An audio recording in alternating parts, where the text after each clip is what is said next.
The fourth meeting of the committee constituted under Section 2 of the Supreme Court Practice and Procedure Act 2023. The act was held on 30 November 2023 at 4 PM in the chamber of Honorable Chief Justice. کہ chief justice کے chamber میں 30 نومبر کو یہ ہوئی تھی. ایسی کون سی پریشانی آ گئی تھی کہ آج 9 دسمبر کو 9 دن کے بعد ایک میٹنگ کا اعلامیہ جاری کرنا پڑا؟ بڑا دلچسپ بات ہے. Fixation of intra court appeals under section 5 of the supreme court practice and procedure act for constitution of larger benches to hear the intra court appeals under the act arising of constitution petitions regarding trials of civilians under the Army Act 1952. The committee decided that a larger bench will be constituted by the Honorable Chairman and justice سردار طارق مسعود کہ جی قاضی فیاض عیسیٰ اور طارق مسعود bench بنائیں گے. Regarding the intra court appeal and the review petition challenging military courts punishments shall be heard first by a bench comprising ججز ہو کہ جی جنہوں نے سزا دی.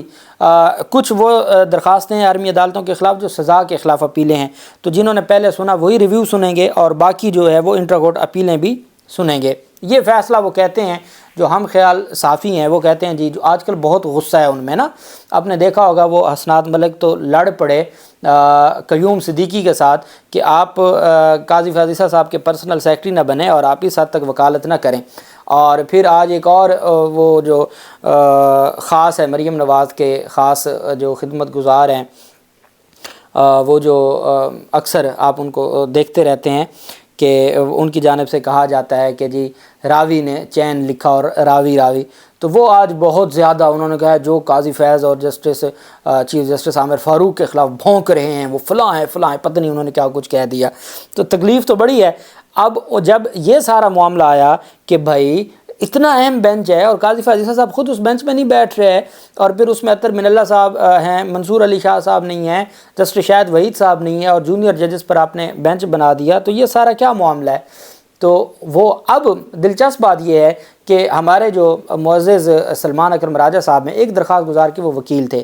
سلمان اکرم راجہ صاحب کہتے ہیں کہ میں حیران ہوں اس بات پہ کہ 5 رکنی بینچ کا متفقہ فیصلہ ہے آرمی عدالتوں کے خلاف. اب آپ نے 6 رکنی بینچ بنا دیا ہے، تو 6 رکنی جو بینچ ہے، کیا یہ 6 کے 6 جج اگر تو انہوں نے کہا کہ بھئی آپ 11 رکنی بناتے نا بینچ، اور اگر فیصلہ آتا 6-5 سے تو پھر تو سمجھ آتی تھی. اب آپ نے بنایا ہے 6 رکنی بینچ. اگر 4 ججز کہہ رہے ہیں کہ جی جو آرمی عدالتوں میں ٹرائل ہے وہ آئینی ہے، بالکل درست ہے، اور 2 کہتے ہیں جی کہ درست نہیں ہے، تو پھر آپ 4 کا فیصلہ مانیں گے؟ پہلے 5 کا فیصلہ ہے تو آپ 4 کا فیصلہ مانیں گے؟ یہ تو پھر کوئی بات نہ ہوئی. تو آپ کو کم از کم چونکہ پہلے 5 کا فیصلہ تھا تو آپ کو ایسی تو کوئی پرسنٹیج بنانی چاہیے تھی کہ جس میں کم از کم جو اختلافی فیصلہ ہو وہ اب 5 سے زیادہ ہو. تو آپ کو 11 رکنی بینچ بنانا چاہیے تھا کہ وہ 6-5 سے تو فیصلہ آتا. بات تو بالکل درست تھی ان کی. لیکن قاضی فیاض عیسیٰ صاحب نے کیا سوچ کے یہ 6 رکنی بینچ بنایا ہے. اور یہ دلچسپ معاملہ تو آگے ہوگا جب اعتزاز احسن صاحب، لطیف کھوسہ، فیصل صدیقی، سلمان اکرم راجہ صاحب کا سامنا کریں گے، اور وہ پھر ان کو بتائیں گے کہ آئین اور قانون کیا ہے اور کس طریقے سے آئین اور قانون آگے لے کے چلنا ہے. اللہ پاک پاکستان کا حامی و ناصر ہو. بہت شکریہ. اللہ حافظ. پاکستان زندہ باد.